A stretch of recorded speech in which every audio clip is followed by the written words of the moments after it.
여러분 반갑습니다. 안녕하세요. 인공지능 교실입니다. 오늘은 대형 언어 모델 챗 GPT라는 주제로 진행하겠습니다. 2022년 11월 말 오픈 AI는 요란한 광고 없이 조용하게 챗 GPT를 출시하면서 큰 기대를 갖지 않았습니다. 오픈 AI 직원 중에서 그 누구도 챗 GPT가 이렇게 입소문을 타면서 엄청난 인기를 누릴 줄은 몰랐고 이런 상황에 대비하지 못했습니다. 오픈 AI는 챗 GPT 출시 이후에 이 성공을 활용하기 위해서 허둥지둥 했습니다. 오픈 AI에서 정책 연구를 하는 산디니 아가루알은 사내에서 챗 GPT를 연구 미리 보기 정도로 간주했다고 말했습니다. 챗 GPT는 2년 전에 출시한 대형 언어 모델인 GPT-3를 조금 다듬어서 내놓은 맛보기 버전에 가까웠고, 더 중요하게는 대중의 반응을 수집해서 언어 모델의 결함을 일부 해결하려는 그런 시도이기도 했습니다. 기존까지 대화용 AI는 사람이 하는 말을 제대로 못 알아듣는 경우가 많았습니다. 인간 같은 대화를 나누기 위해서는 단순히 AI가 지식을 아는 것에 그치는 게 아니라 인간의 언어를 이해해야 합니다. 기존의 대화형 AI는 부족한 점이 많았기에 동문서답을 하거나 아예 답변을 못하는 경우가 많아서 단답형 이외에는 활용도가 극히 제한적이었습니다. 하지만 챗 GPT는 언어 부분에서 대량 학습을 시켰고 최상의 AI를 접목시켰고 말의 앞뒤 문맥을 파악하고 이전 대화를 기억했으며 우리가 일상에서 사람과 대화하듯이 대충 말해도 거의 알아듣는 수준에 도달했습니다. 더 나아가서 그냥 알아듣는 정도를 넘어서 웬만한 전문적인 지식도 일반인 수준 이상을 보여주는 경우가 많아서 다재다능이라는 말이 과언이 아닙니다. 이는 이전까지 본 적이 없는 수준의 발전으로 사람들에게 놀라움을 주었습니다. 2016년 일본에서는 도쿄대를 가는 로봇이라는 도로보군이라고 하는 인공지능을 개발하여 일본판 수능 시험이라고 할 수 있는 센터 시험에서 상위 20%의 성적을 거둔 적이 있었습니다. 2019년에는 센터 시험의 영어 성적에서 나름 우수한 일본 고등학생 수준의 영어 실력인 200점 만점에 185점을 보여주기도 했습니다. 그러나 도로보군의 개발 책임자 아라이 노리코 박사는 일본에서 가장 입학이 힘든 도쿄대에 가는 인공지능을 만든다는 목표를 포기했는데요.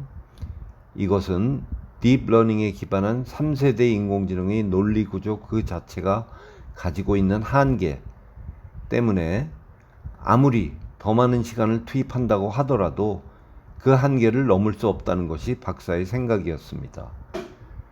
그런데 이런 한계를 챗 GPT가 극복한 것입니다. 특히 인공지능의 약점이었던 일본어를 챗 GPT가 유창하게 해석하게 되었고, 초기 챗 GPT의 약점인 수학도 이제 어느 정도 문제를 극복할 가능성이 보이고 있습니다. 한국 수능시험 수학 문제를 주면 고난도 문제는 틀리지만 몇 가지 풀이해서 유용한 아이디어를 제공하기도 하며 힌트를 더 주면 답을 맞추기도 합니다. GPT-4는 SAT 점수가 1410점인데요. 미국에서 현지인 중에서 대학 입학을 준비하는 학생 상위 3% 정도의 성적입니다.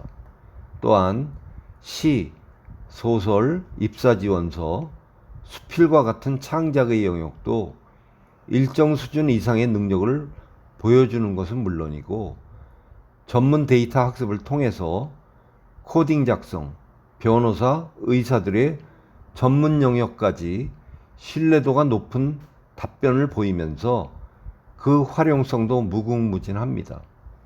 알파고가 정상급 바둑 기사를 이기며 인공지능이 놀라운 잠재력을 선보였다면 챗 GPT는 뛰어난 능력을 바탕으로 실생활에 영향을 주는 것이 가장 큰 의의라고 할 수 있습니다. 벌써부터 업무에 활용하면서 생산성을 늘린 사람들이 적지 않습니다.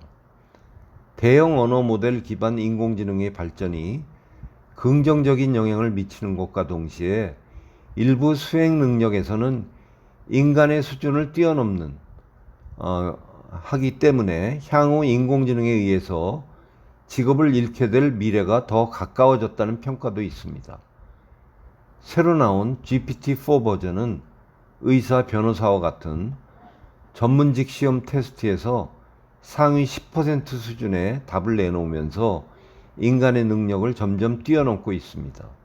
특히 상당수의 사무직은 이미 이 같은 AI의 등장으로 영향을 받고 있습니다. 변호사는 물론 일부 개발자, 회계사, 세무사, 번역가, 통역사, 기자, 교육가, 재무설계사 같은 직종들이 그렇습니다. 현재는 이들의 업무를 완전히 AI에게 맡기기는 어려우나 보조수단 정도로 활용하고 있는 사람들은 이미 상당히 많아졌고 출시된 GPT-4의 발전이 상당하다는 점에서 앞으로가 더욱 기대됩니다. 챗 GPT가 혜성처럼 등장하기 전까지는 사람들의 AI에 대한 관심은 낮았습니다. 심지어 회의적이었습니다. 물론 AI가 있으면 미래에 어떤 일들이 펼쳐질지 강한 호기심과 흥미를 갖는 사람들도 상당수였지만 그들조차도 그건 그냥 먼 이야기로 치부하고 그저 영화나 만화 같은 장르에서 AI에 대한 상상을 만족하면서 실질적인 개발과 상용화에 대해서는 회의적인 경우가 많았습니다. 왜냐하면 일본의 유명 인공지능 개발자가 인공지능과 대화하는 것은 기술적으로 불가능하다라고 판단하기도 했고 인공지능은 그저 약한 인공지능, 즉 게임에서나 쓰는 단순한 변수 알고리즘 정도로만 취급하였기 때문입니다. 알파고가 바둑기사와 대국하는 사건이 있었지만 그건 그냥 알파고가 병렬 연산으로 다양한 변수를 골라내며 굉장히 계산을 잘한다는 것을 증명한 것 뿐이지 그것이 인간의 언어와 이어지는 것은 절대 아니었습니다. 과거부터 체스 챔피언을 이긴 인공지능이 나왔지만 실제로 그것이 우리가 원하는 인공지능의 미래로 이어지지는 않았습니다.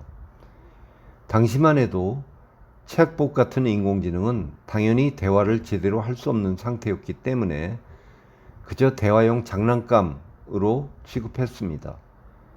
그러던 어느 날 오픈 AI가 챗 GPT를 출시했고 그 순간 세상의 판도가 달라졌습니다. 챗 GPT는 질문에 대해서 사람처럼 여러 가지 변수를 추측하고 지나간 대사와 지식을 참고해서 제대로 된 문장을 구성합니다. 이때부터 그림을 그리거나 소설을 작성하는 용도의 다양한 AI 전용 서비스들이 줄지어 출시되기 시작했습니다. 데이터가 더욱 쌓여서 한계를 극복한다면 현재의 검색 문법을 완전히 뒤바꾸어 장기적으로는 구글을 비롯한 모든 검색 엔진을 대체할 수 있는 기술로 발전할 수 있습니다. 구글은 대부분의 수익을 검색 결과에서 광고를 노출하여 수익을 얻는데 챗 GPT는 광고를 아예 건너뛰고 답변을 내놓기에 검색 엔진의 종말이라는 말이 과언이 아닐 수 있습니다. 실제로 자신이 원하고 알고 싶지만 기존의 검색 엔진으로는 찾거나 알아내기가 매우 어려운 특정 지식만 조합해서 검색하는 목적으로 챗 GPT를 활용하는 사람들이 상당히 많습니다.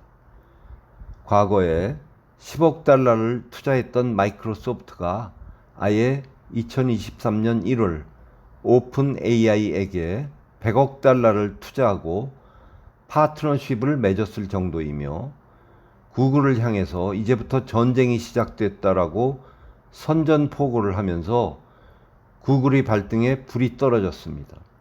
앞서 구글과 메타에서 각각 비슷한 대화형 인공지능을 출시하기는 했지만 인공지능 태의의 사례 때문에 상당히 정해진 답변만 한다는 점과 미국에서만 이용 가능하다는 점 등의 폐쇄성으로 인해서 큰 주목을 받지는 못했습니다. 결국 챗 GPT의 성공 때문인지 구글, 메타 및 애플 등의 빅테크 기업에서는 자사의 인공지능 윤리 기준을 대폭 완화해서 새로운 모델을 출시하려는 움직임을 보이고 있습니다. 자, 그러면 오늘은 여기까지고요. 챗 GPT의 기능과 한계에 대한 내용은 7편에서 계속하겠습니다.